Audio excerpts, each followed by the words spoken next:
I mean, I have a history of butting my head against the wall like this. So after I got to Vegas, I started getting low on money. I was trying to do my own thing. I couldn't get to where I needed to. It was an app that was kind of like the way WordPress is now. I love WordPress. So it was exactly the way I wanted it. And I got it pretty far along to the point where, if I had money, I could have promoted it and pushed it out. But I was running out of money. So when I lived in Indianapolis, when I wanted some cash, I just go over to Yellow Cab and rent a cab, and I go get some cash and feed myself and pay my rent, and then I go back to doing whatever I was doing. If it was I may have been working, or I may have been just had some other project going on. I've always had a little something going on. But so I went over to a Vegas cab company, and they go, yeah, we don't do that in Vegas. You're all employees. But we'll hire you. I go, okay, well, I'll do that for a few weeks. And so a few weeks turned into 7 years. As soon as I got out there, I was like, man, there's a lot of money out here to be made. And it's cash. Just straight cash every night. So I did that while I was trying to get the app going, and I was doing some contract work on the side, because the technology that I was using, Classic ASP, was, people weren't using it anymore, but there were still apps out there that needed maintenance or security fixes or stuff like that. So I was getting contracts here and there, and I was doing my own thing, but it came to a point where there was a lot of stuff going on at the hotels and casinos, and between the limo companies, that it was cutting into our money. So I started fighting the taxi cab authority and the Nevada Transportation Authority, and trying to get those cab drivers to organize was next to impossible, because they're all, it's 60%, they're all on visas, and they're scared to do anything, and there's, I did an analysis where at least half of the guys that I was working with weren't making minimum wage, and probably almost all of the guys that working during the day weren't making a minimum wage, but they were happy with that. That's what they were making a lot more than they could anywhere else back in their home country. So couldn't get them organized, but I still went and complained and butted my head against the wall, and went to the Nevada Transportation Authority, and told them how fucked up they are, and everybody in the room hated me, but I didn't care. So it actually got to the point where I sat down and I said, what can I do? So I actually went and filed in 8th District Court to sue every limo company and every casino in Las Vegas. Whoa! So that's a big window to tilt at. I ended up in Jackie Glass's courtroom 2 weeks before she tried O.J. Simpson, and she threw me out of my ear. She goes, do you have anything to say, Mr. Hines? I was like, no, I'm ready to go. And she goes, well, I'm dismissing this case. Do you see what you've done? She pointed at the 28 lawyers on the other side. I'm like, she just threw me out of my ear. Yeah. Didn't want to listen to any of it. She was preoccupied with the Simpson case and just didn't want to hear any of it. So. Yeah. Wow. So I went to the Nevada legislature a couple times for taxi drivers, and then fought the NV Energy on getting more solar legislation. That was another thing where I was butting my head against the wall, and so here I am, 10 years before retirement, and I'm just thinking, well, it'll take 10 years to get going, and if it doesn't get going, then I'll have a quiet retirement. If it does get going, I've got something to do. Absolutely. When I'm 70 years old. So here's what I'd like to do. There is so much interest in the themes and concepts and ideas and challenges that the book kind of brought up. Yeah. I'm getting all kinds of requests from people saying, we want to hear from people that are kind of behind these sorts of ideas. We want to hear. So I want to get you on the podcast. I want to record an interview with you. Okay. And the way I do that, just so you know how it works, is it's obviously not live. We get on a Zoom call just like this. I do it from my studio over there. We record it.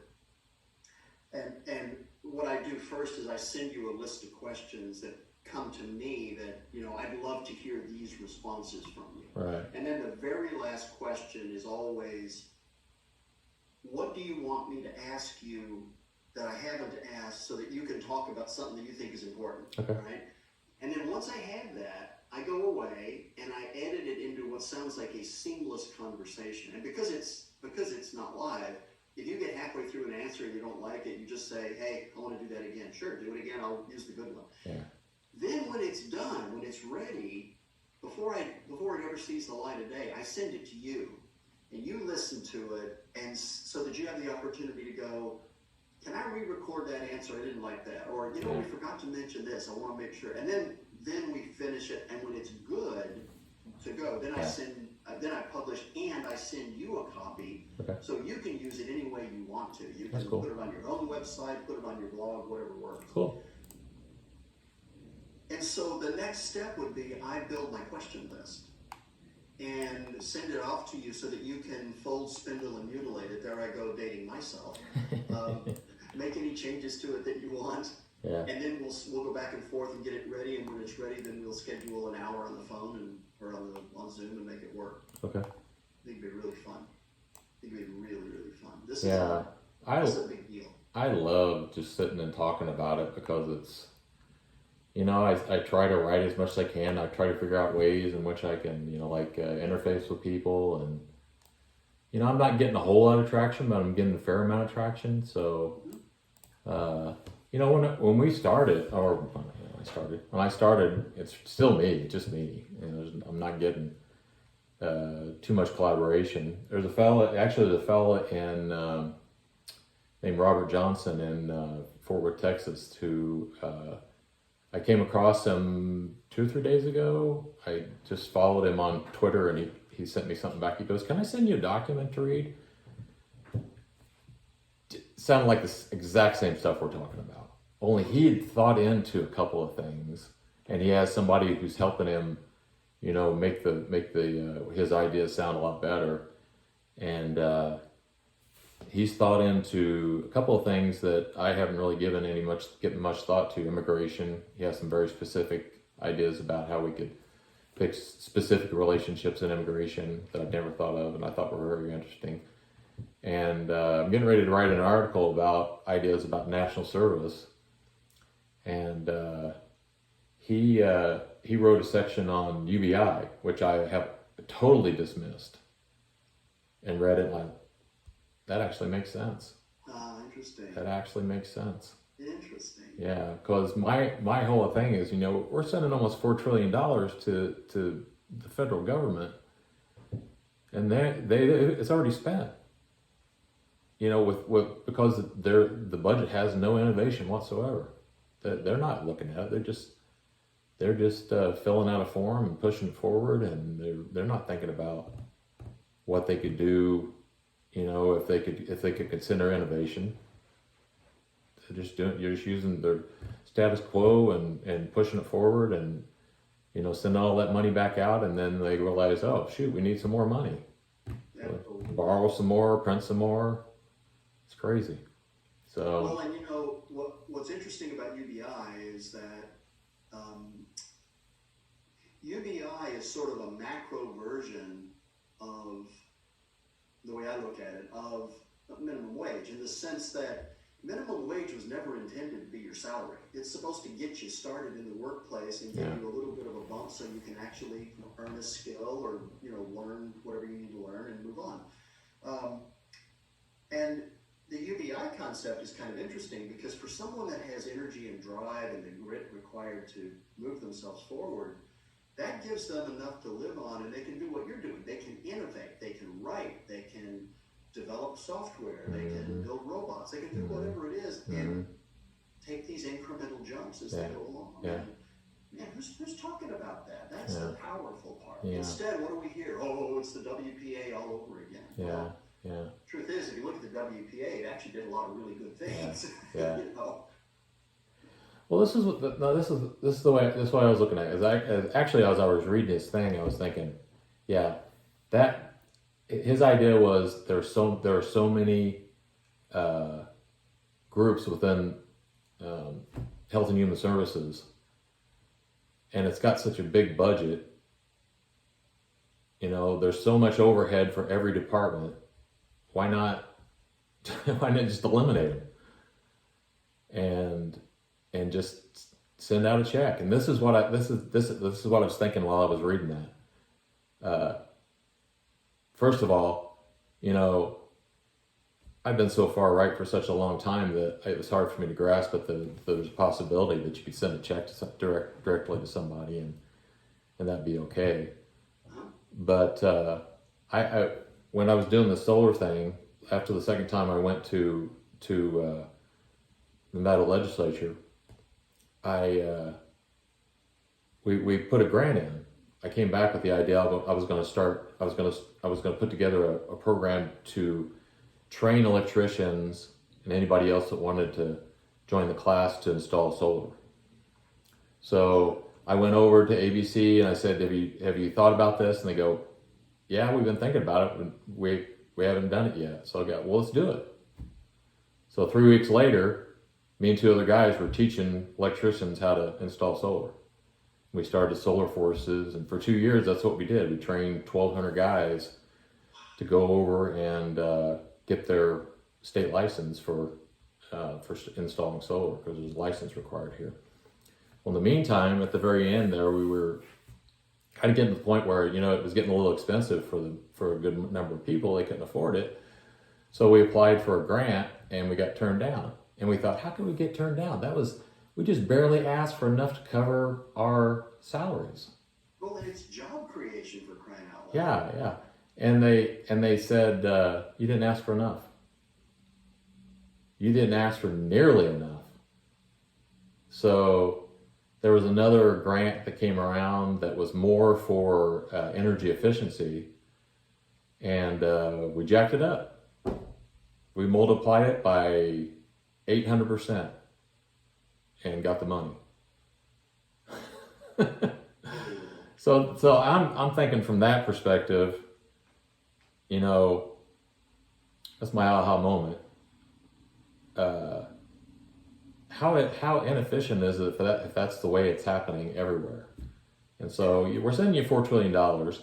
Let's figure out a way to use that more efficiently. You can. I've tried to get more information about it, but they go, well, we can do it by taxing the rich. We can, you know, double. You know, we need $3 or $4 trillion to do Medicare for all, but we'll tax the rich for it. Well, the best I can see, if you took every dollar after $1 million from every American, you get another $1 trillion. That's it. That's draining all the blood. And who's going to have the incentive to work after they made the first $1 million? If you're giving it all to the government. So that's all you're getting. You're not getting any more. You're getting $4 trillion. Do the best you can with it. Absolutely. So. Wow. Oh, that's so cool. So eliminate all the, you know, the ideas and innovation is eliminate all those agencies, which you're basically, I think it turned out to be, it was over $1 trillion. You could send every child, there's 50 million children in school, you could send every child $500 a month for the entire time they're in, from first grade to senior year, $500 a month, and it would only be $300 billion. Oh my God. So how about tying that in to a contract at the very beginning that says after you graduate high school or when you turn 18 that you owe us 2 years national service. Public service, absolutely. Yeah. And then those jobs could train you into things that would save money in some of the agencies. And you get that experience, and then maybe a company along the way writes your contract, and you move into that company. So makes way too much sense. Never happened. it can't. It can't even be considered now. They can't even consider basic ideas right now in Congress because both sides are opposing everything at the other side.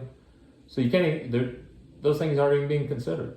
So, but this is where your concept of the middle is so powerful because again, what I'm telling everybody is that, of course I'd love it if I sold gazillions of books so I could buy a small island in the Caribbean. But really what I want to do is I want to start a national conversation. I want to get people going, what if? What if? What if we were to push these representatives that we send to the Capitol? You have to show them. You have to show them. These are our standards. We're the majority. These are our standards. And once that's well known, and that's what they go. Okay, here's our plan. This is my plan to make that happen. Or I support it. I'll go along with the other representative senators' plans to move this agenda forward. But God, this is powerful. By the way, there's something else I wanted to tell you because I don't get to say this very often, and I want to say this to you. You're a really good writer. Thanks. You write really well. Thank you. I don't say that often because I don't run across it often. Yeah, thank you. And it's well thought out. It's well edited. Your thoughts flow well and they're clear. I can really follow what you write. And as a writer, I tend to be drawn to that kind of stuff. And my hat's off to you. It's the same with your writing. I can't read. I'm not a reader. I read for facts. I go and look for facts, and those facts stick in my head. When I started reading your book, I was like, it was just flowing.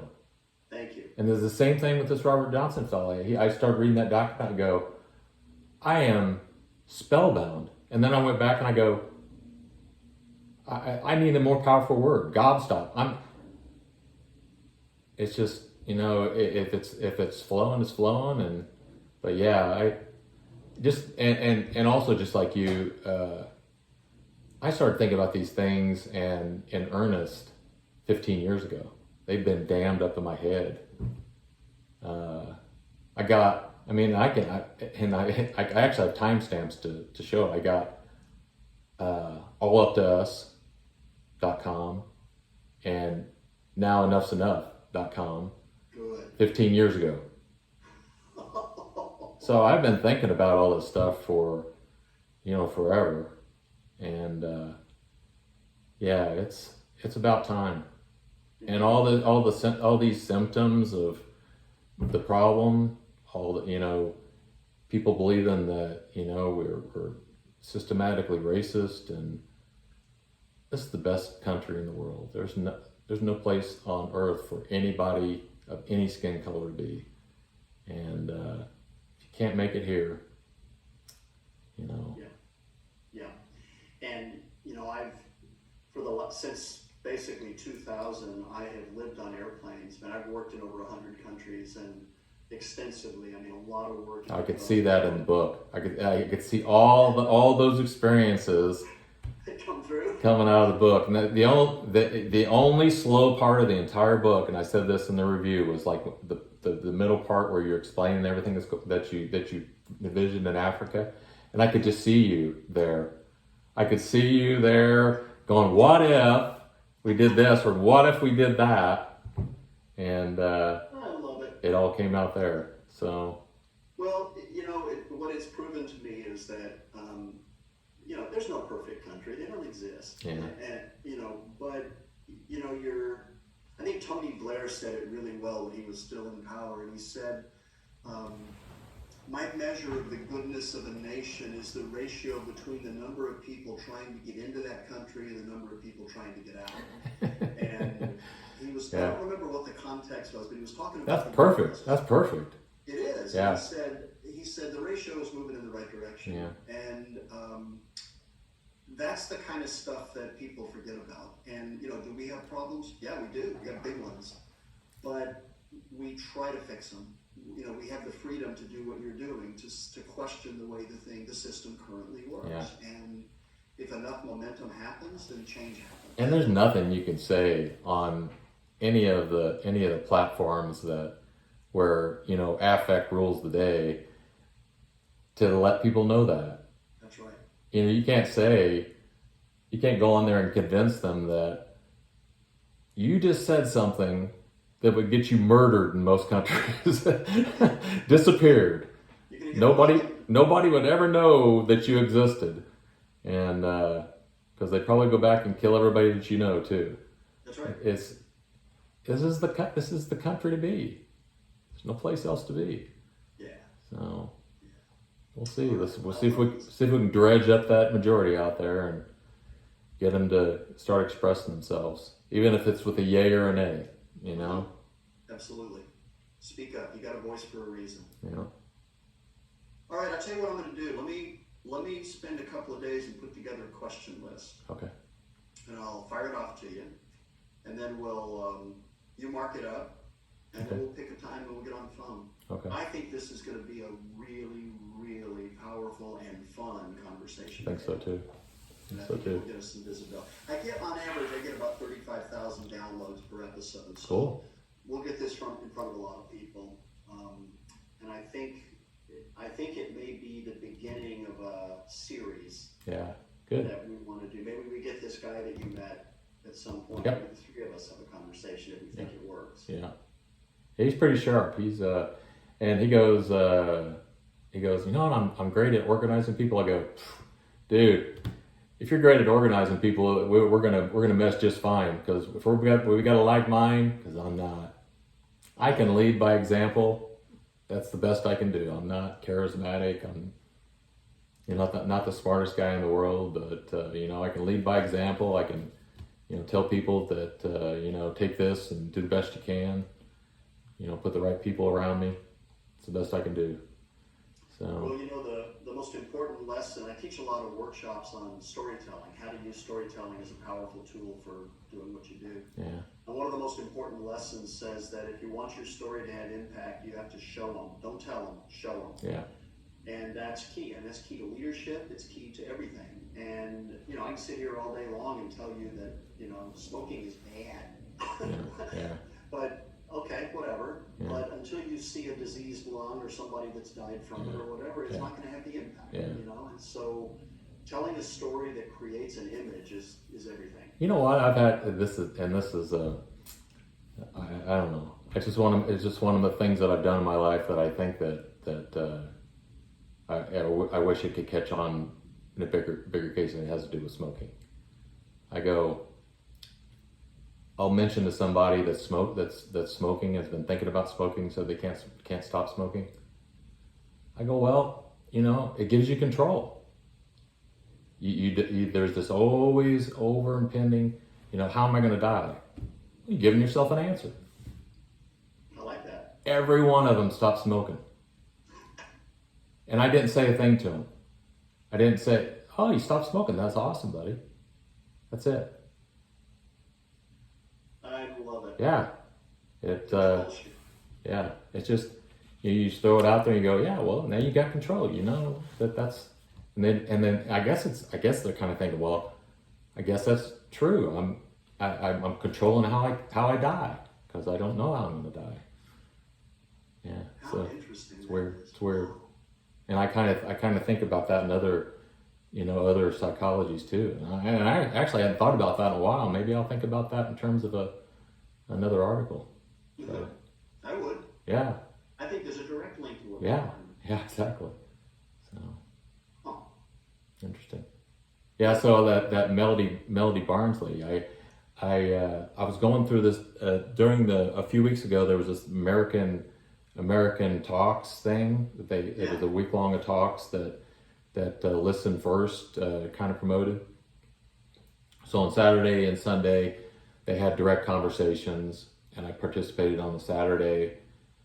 And I kind of thought that they probably had like around 8,000 people, and you could see that during the intro video that they only had like 800, which was a little disappointing. But I had a conversation with somebody in Boston, and he's left leaning, and I guess the way I answered things, I was right leaning, but by the time we got done with the conversation and I explained to him, we realized that we were both pretty much down the middle anyway. So, how that works, isn't it? So there's after that, I started looking into it, and I realized that there's just hundreds and hundreds of these bridging organizations. And they have, their following is like in the hundreds, and they go and do the same thing. They go and they have conversations that from red and blue that let people know that that probably we have a lot more in common than what we realize. But that's as far as they go.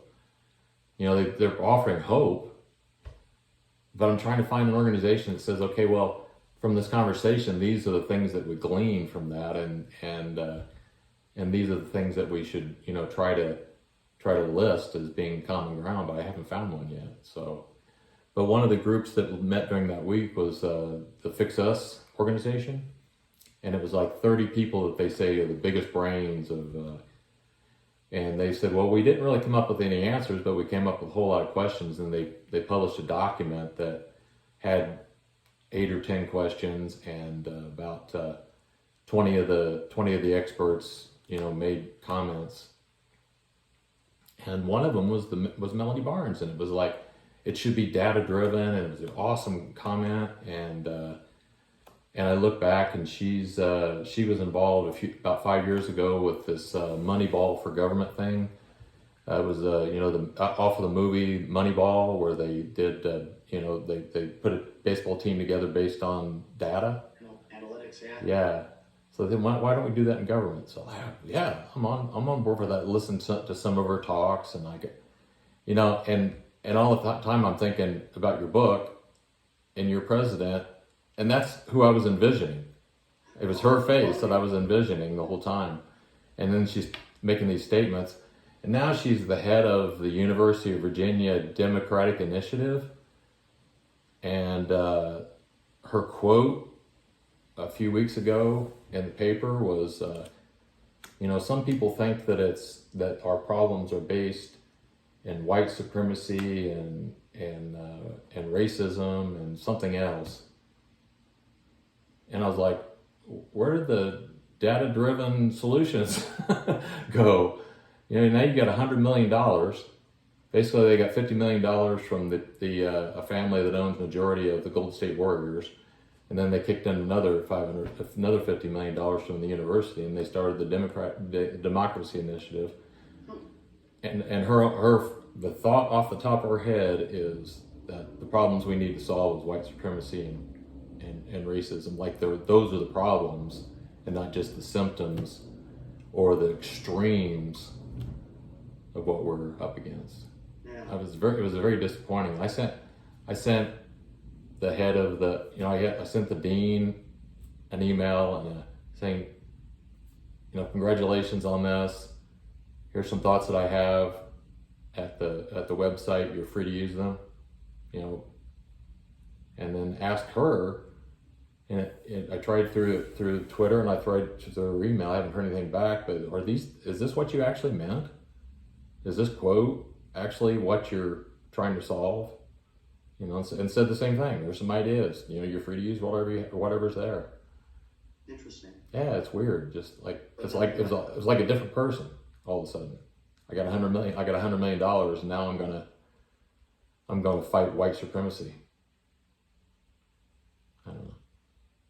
Yeah, I mean, I'm certainly behind that, but that's not the key issue here. Yeah. I mean, it's an issue, no question about it. Yeah. But it's so extreme. Your point, is it a symptom? Is it an extremist position? Yeah. Good to have the data first before you make those proclamations. Yeah, exactly. I don't know. But it seemed like things were coming. It seemed like things were coming full circle, and then all of a sudden I read that, and I'm just grossly disappointed. It's odd. It's really odd. Yeah. Huh. All right. Well, I'm going to go do some questions. I'll come back at you sometime early next week. Yeah. My wife is going to whisk me off on a super secret birthday trip. I have no idea where we're going. Happy birthday. That's Thank you. Thank you. And try to get my family to come out here, but they got so much going on. They're my brother and sister. My brother's a lawyer, and my sister is a teacher there in the local town where they live now, Paxton, Illinois. And she's got so much going on. And my niece is she's finishing at the University of Illinois in 3 years. And she was like the county fair queen, and she's got all those duties. So from 2019, she was the fair queen. They didn't have a fair in 2020, so she's been queen for 2 years. Wow. So now she's like trying to, like pass off her crown and all the duties that she has for that, and all the teaching she has to do for that, and trying to finish up, go into her last year of school, and then she got so she was a the record holder of cross country at her school, and then she goes in, and now she's on the rowing team. I go, what are you gonna do next? Lacrosse or? So. Well, wherever you end up, have fun. Yeah, thanks. Yeah, I'm thinking she's probably gonna fly me out to Illinois. Nice. Go down and spend some time, but who knows? Might just be driving down to Laughlin to play some blackjack. Who knows? I don't know. Whatever works. All right, man. It was awesome talking to you. I appreciate your time. I appreciate the attention. I'm looking forward to this. Yeah. And I'll send you the questions. Don't worry about responding. Just when you get back and you get back into the saddle, give me a holler and we'll schedule it. Okay. All right. All right. Thank you, sir. Have a good weekend. All right. Thanks a lot. See ya. Take it easy. Bye.